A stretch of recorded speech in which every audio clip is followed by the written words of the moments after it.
I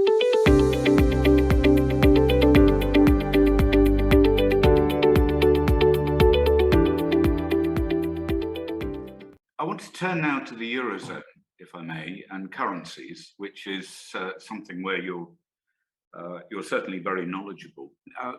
Many commentators have been raising concerns about the health of the Eurozone, the stability of the euro currency, the debts of certain countries, such as Italy, as well as their vulnerability to the current situation after Putin's invasion of Ukraine in relation to gas, oil, and coal, and the shortage thereof, which could damage their economies in the Eurozone quite critically, and also within the EU. So I'd like to know what your thoughts are on the Eurozone as a whole, first of all, and then how you see the threats to the Eurozone. I wish the Eurozone well, because they are our neighbours. They've chosen to have a common single currency as an important part of their forward economic policy. And it's in our interests that it is changed and improved in a way which promotes greater employment and greater prosperity on the continent, because it hasn't always been helpful to them. And my advice to them is very straightforward, that in order to make a single currency work successfully, you need pretty big transfers from the richer parts of the currency zone to the poorer parts of the currency zone. And I think one of the things which has delayed full success for the euro is a German reluctance in particular to share enough of the money around the eurozone through grants and tax transfers in the way that happens within the sterling currency zone or the dollar currency zone in the UK or the US, where there are enormous transfers going on the whole time through local government grant settlements, through regional policies, through common national welfare policies on a currency-wide basis. And you don't have anything like those same big transfer policies within the Eurozone. So what they've come up with, which is really a part-time, short-term measure, is a system called Target 2 balances. And so what happens is Germany and the other surplus countries deposit their surpluses in the European Central Bank, and they have been getting zero interest on that over recent years. And then the deficit countries like Italy, Greece, Portugal, and Spain draw down from the European Central Bank, and they've been borrowing at zero interest. So it's been like getting a grant, only technically it is a loan, technically at some point in the future they would need to repay it. And that's kept the Eurozone relatively liquid and very stable. Now they're beginning to raise interest rates. They're up against this fundamental problem of how do you transfer enough money from surplus to deficit countries. And that is the main preoccupation of the European Central Bank. And they're working a scheme out in order to try and keep the interest rates in Spain, Italy, Greece, Portugal, and the others lower, to carry on buying up the bonds, the state debt of those countries, to keep the cost of the state debt down. Now, this isn't really the best way of doing it. I think it's a poor substitute for actually having enough transfer payments around the zone so that those deficit countries don't need to borrow so much in the first place. It is otherwise a bit unstable to have the poorer countries not getting enough access to the profits and incomes generated in the more successful parts of the zone economically, and therefore having to borrow a lot and then say, well, we need to have some special fix to keep the borrowing costs down. Because it was that very issue, of course, which caused the euro crises of a decade ago, when the surplus countries said they weren't going to stand behind all of the Greek debt and all of the Cypriot banking debt, and that they were made to make very painful decisions. And you had a period when if you deposited euros in a Greek or Cypriot bank account, there were difficulties in getting your money back because the system wasn't liquid enough. Whereas in a normal national single currency zone, there's never any question of somebody in town A not being able to get money out of their bank because it's in deficit compared with town B, which is in surplus. The money just transfers automatically. Let me just ask about Italy. Italy's the third largest economy now in the EU, now that the UK has left. And there are some serious problems there. Do you have any concerns about that? Well, of course, we all are worried for Italy because Italy is the largest independent state debtor within the total system and is having to draw down massively on the European Central Bank monies. And that is why what I've just been talking about is very crucial. So either there has to be a way that Italy can borrow very cheaply through the guarantee of the zone, which is what's happening at the moment effectively, or there needs to be a better transfer system so that the deficit countries like Italy can get more money from the richer countries. But that is something which Germany still seems reluctant to accept. But that's what you're going to need to have a smooth single currency. And meanwhile, it's causing political tensions in Italy. So we've seen the collapse of the government recently. We see that the polling shows that more Eurosceptic parties, the three right of centre parties, are looking a bit more popular. So we'll have to see how that develops, because it could mean that there's a rather stronger rhetoric against some elements of the Euro scheme coming out of Italy in the next few weeks. John, on energy, this is now affecting people right across Europe. What are your views? The European energy system is very badly damaged by the Russian invasion of Ukraine and by its very strong dependence on imported Russian gas.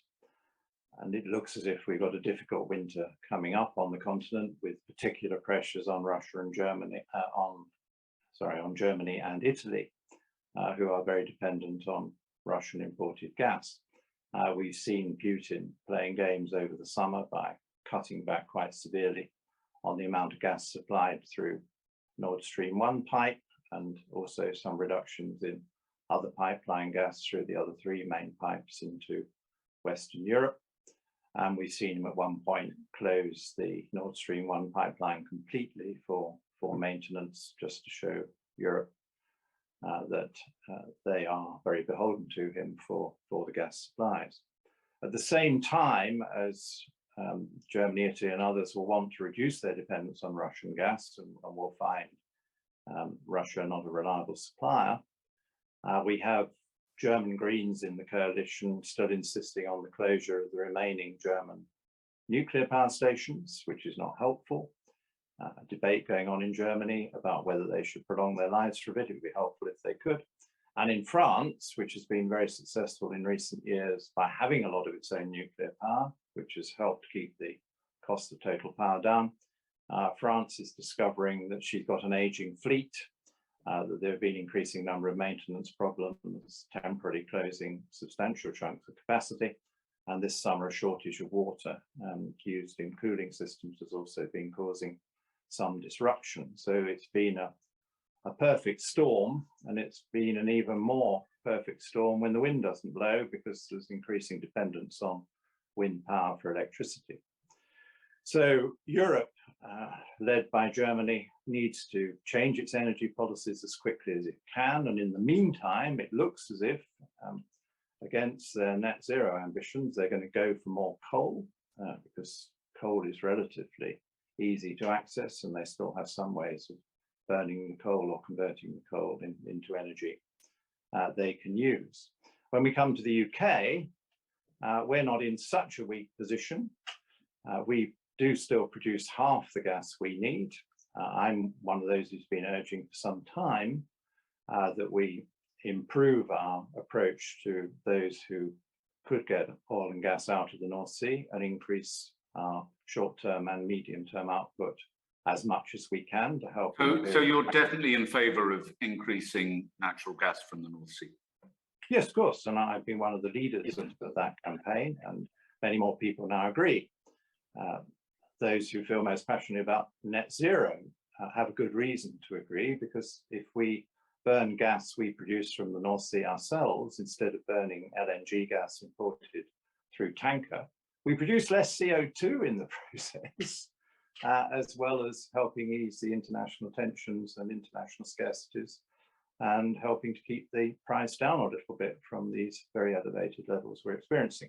So in the UK, it's very important we maximize this decade our output of oil and gas while we see how the transition develops towards an electricity-based energy system dependent much more on renewables, but this decade we're going to need all the oil and gas we can get given the global shortage.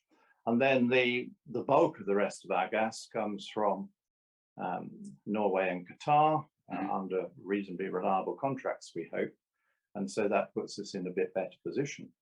But I remain worried about our electricity generating capacity.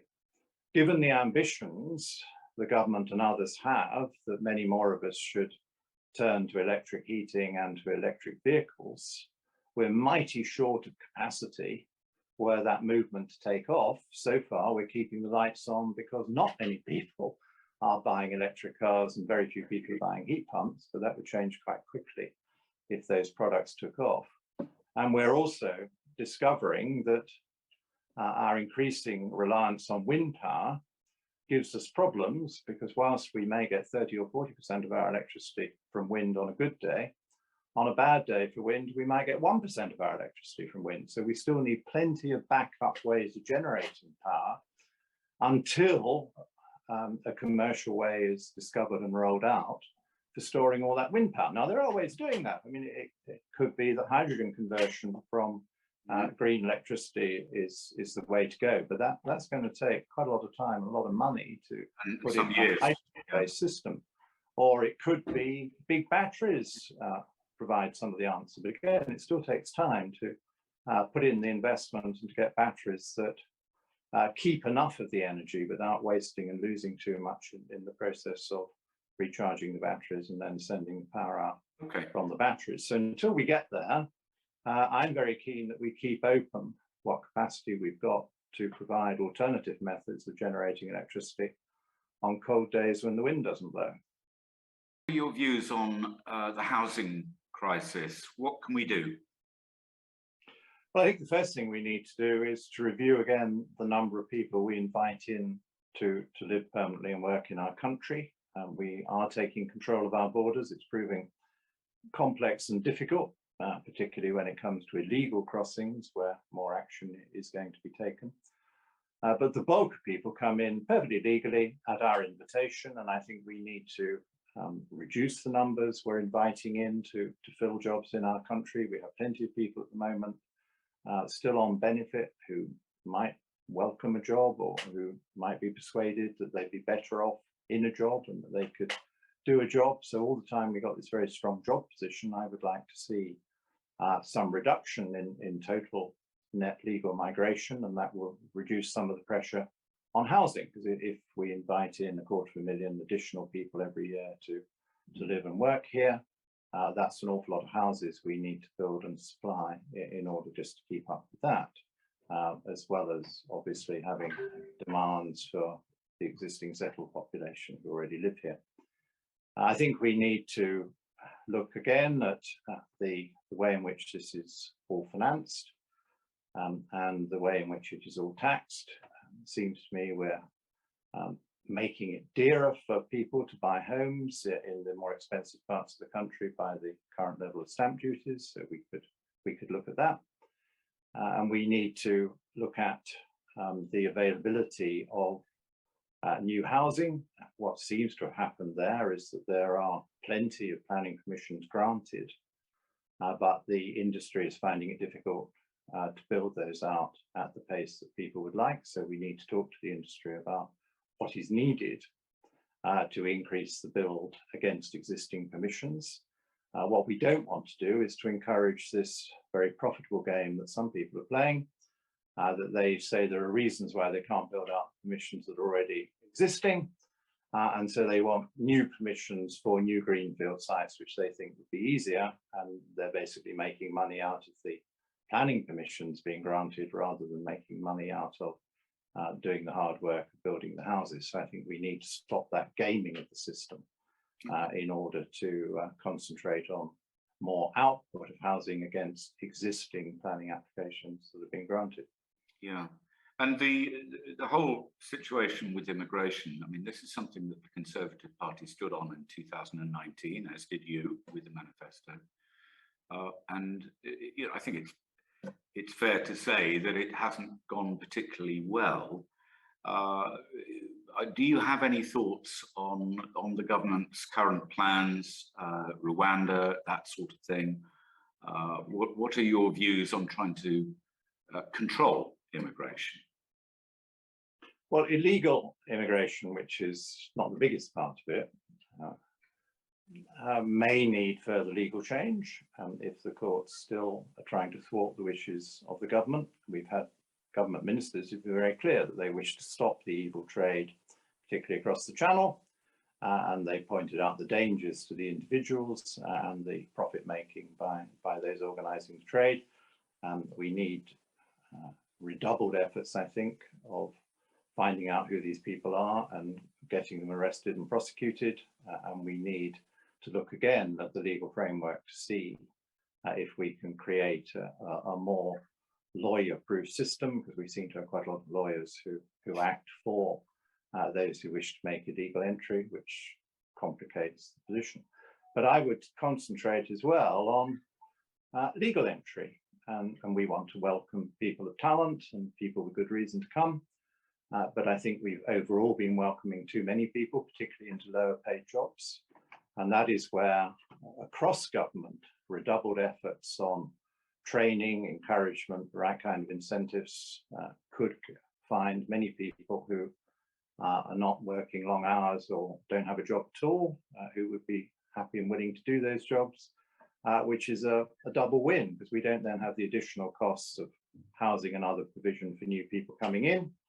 And we will save a bit on the benefit bill because people will be better off because they'll have some income from employment. So that's what I think we need to work away at. It's not easy. It requires an awful lot of detailed decisions in different government departments, but it should be a whole of government task. Okay. We've covered a lot of areas and we're running very short on time now. I want to ask you just finally about defence. I know it's not your specialist area of expertise, but I have heard you talk about this before. Liz Truss, as a potential new Prime Minister, has certainly talked about increasing the defence budget. What are your views? I think we will need to increase the defence budget, but I'm not one of those who says, let's set an arbitrary target of such a percentage GDP. Of course, we have to meet the 2% NATO target, which we now do. But I wouldn't say let's set a target of 3%.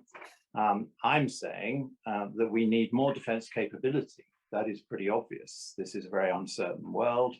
Our armed forces are very stretched. There are new NATO commitments in Eastern Europe as a result of increased Russian aggression. There are new naval commitments with our American allies, given the Chinese challenges in the Pacific area. And we need to make sure we've got the right equipment and the right personnel to meet those increased policing roles that we have worldwide as a result of our position in the UN and NATO. So I would start with what are the extra capabilities, what are the extra personnel we actually need, and then put a price on those. Because I think on the other side of the equation, as everyone in the debate would agree, we have to get better at buying defence equipment, because we have quite a long history of defence procurement of even a relatively straightforward army vehicle taking years longer than it should do, not working very well, and having a very large budget overrun. And so we need to get better at specifying, sticking to our specification, making it sure something industry can make relatively easily, and then buying it in sufficient quantities so that the unit cost is realistic. Because we are not properly defended as a nation if we cannot make the necessary weapons and supply the necessary ammunition here in the event of a nasty war breaking out. And we've just seen with the Ukraine war how quickly the Ukrainian forces have got through the ammunition and weaponry that we and other NATO countries have been able to supply them. And there's now a move to step up the production of those necessities of war. And it's showing that we need flexibility. So we need to control the technology of the weaponry and ammunition in the UK. We need to have a big enough stockpile of the crucial ingredients. And we need to be able to scale up the manufacturing capability should we ever get dragged into a bigger war. Okay. Brings me to my final question, and I've got to ask you this. You and I have spoken over the years a number of times. You know that a lot of our readers are very keen on many things that you have to say. And they've told us they'd love to see you back in government. Now, I appreciate there hasn't been any sort of offer, and you may not be able to say too much, but if called upon by the new Prime Minister, whoever that may be, Liz Truss or Rishi Sunak, would you consider a role back in government again? Of course I would. But as you say, it's for others to make that decision and make that offer. But I've always said that I'm very happy to help Conservative government in any sensible way. If they think I've got a contribution to make, and if I think the job they are suggesting is one I could actually do, I'd be very happy to help. Which sort of areas would you particularly be interested in? Oh, I don't want to set out a prospectus. I think that would be quite wrong. The minister is interested, she will have advisors who say, well, John might be able to do this, and then we can talk. Yeah. So John, you've given us a fascinating tour d'horizon, as they say in France, of our political future and some of the possibilities, the positives and the negatives. So on behalf of cibuk.org, factsfreeeu.org, and our wider audience, I'd like to thank you for sharing all of that with us today. Well, thank you very much for an interesting conversation.